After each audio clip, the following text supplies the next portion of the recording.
బంగ్లాదేశ్లో రిజర్వేషన్ల రగడ ముదురుతోంది. ప్రభుత్వ రిజర్వేషన్లను సవరించాలని జరుగుతున్న ఈ ఆందోళనల్లో బంగ్లాదేశ్ రక్తసిక్తంగా మారింది.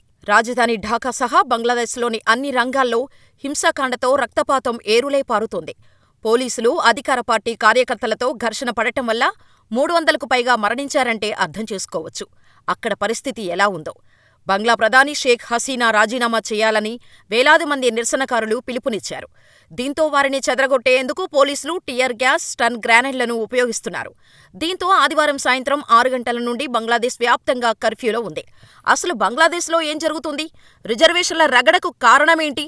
రిజర్వేషన్లను ఎందుకు సవరించాలని ఆందోళనలు చేస్తున్నారు? తెలుసుకుందాం.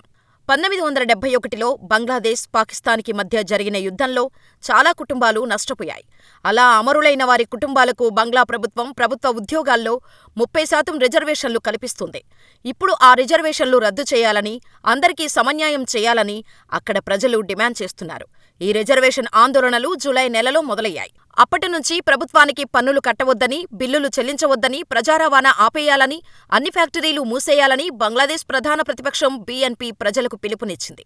అయితే 2018లో షేక్ హసీనా ప్రభుత్వం ఈ 30% రిజర్వేషన్లు రద్దు చేసింది. వారసులకు 5%, ఇతరులకు 2% మాత్రమే రిజర్వు చేశారు. అయితే ఇప్పుడు హైకోర్టు మళ్లీ 30% కోటాను పునరుద్ధరించింది. దీంతో బంగ్లాదేశ్ వ్యాప్తంగా నిరసనలు మొదలయ్యాయి. అయితే గత నెలలో హైకోర్టు తీర్పుపై బంగ్లాదేశ్ సుప్రీంకోర్టు స్టే విధించింది. రిజర్వేషన్లు చట్టవిరుద్ధమని స్పష్టం చేసింది. ఆందోళనలు ఆపేయాలని విద్యార్థులకు సూచించింది. దీంతో ఆందోళనల్లో చనిపోయిన వారికి న్యాయం చేయాలని కోరుతూ మరోసారి ఉద్యమం మొదలుపెట్టారు.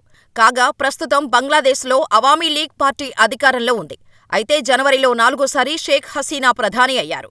అయితే ఎప్పుడూ లేని విధంగా ఈసారి హసీనాకు ఈ నిరసనలు పెను సవాలుగా మారాయి. ఈ నిరసనల వల్ల హసీనా ప్రభుత్వం పతనంలో కూరుకుపోయిందని విశ్లేషకులు అంటున్నారు. ముఖ్యంగా పోలీసుల దాడుల్లో నిరసనకారులు చనిపోతుండటంతో షేక్ హసీనా రాజీనామా చేసే పరిస్థితులు వచ్చాయనే చెప్పాలి. నెల రోజుల నుంచి జరుగుతున్న రిజర్వేషన్ల ఆందోళనల్లో ఇప్పటివరకు 280 మందికి పైగా మరణించారని సమాచారం. గడిచిన 2 వారాల్లో 10,000 మంది నిరసనకారులను భద్రతా బలగాలు అదుపులోకి తీసుకున్నాయంటే అర్థం చేసుకోవచ్చు అక్కడ పరిస్థితులు ఎలా ఉన్నాయో. ఈ నిరసనకారులను కట్టడి చేయటం కోసం బంగ్లా ప్రభుత్వం ఇంటర్నెట్ను నిలిపివేసింది. సోషల్ మీడియాపై ఆంక్షలు విధించింది. అయినప్పటికీ నిరసనకారులు ఢాకాలోని ప్రభుత్వ ఆసుపత్రి బంగబంద్ షేక్ ముజీబ్ మెడికల్ యూనివర్సిటీ మీద, ప్రభుత్వ సంస్థలపై దాడులు చేశారు. ఢాకాలోని ఉత్తర ప్రాంతమైతే బాంబులు, తుపాకుల సౌండ్స్తో దద్దరిల్లిందని సమాచారం. దీంతో బంగ్లాదేశ్లో ఉన్న భారత పౌరులపై భారత రాయబార సంస్థ అప్రమత్తమైంది. భారత అసిస్టెంట్ హైకమిషన్ పరిధిలో ఉన్న భారతీయ పౌరులు, విద్యార్థులకు టచ్లోకి వెళ్లింది. అందరూ తమకు ఎప్పటికప్పుడు టచ్లో ఉండాలని సూచనలు చేసింది.